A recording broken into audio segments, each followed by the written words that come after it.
பூஜை அறையில் பொதுவாக நம்மளுடைய இல்லற மேம்பாடும் செல்வ நிலை உயருவதற்கும் நாம் வழிபட வேண்டிய தெய்வம் எத்தகைய நிலையில் இருக்க வேண்டும் என்றால், நீங்கள் சைவத்தை பின்பற்றலாம், வைணவத்தை பின்பற்றலாம், கௌமாரம் என்று சொல்லக்கூடிய முருகப்பெருமானை பின்பற்றலாம், சாக்தம் என்று சொல்லக்கூடிய அம்பிகையை பின்பற்றலாம், கணாதிபத்தியம் என்று சொல்லக்கூடிய விநாயகரையும் பின்பற்றலாம்.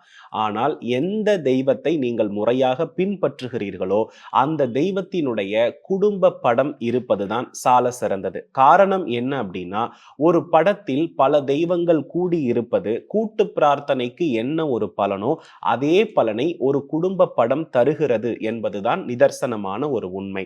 வீடு என்பது 4ஆம் பாவம், சுக்கிர காரகத்துவம் அனைத்தும் செழித்திருக்கக்கூடிய இடம்.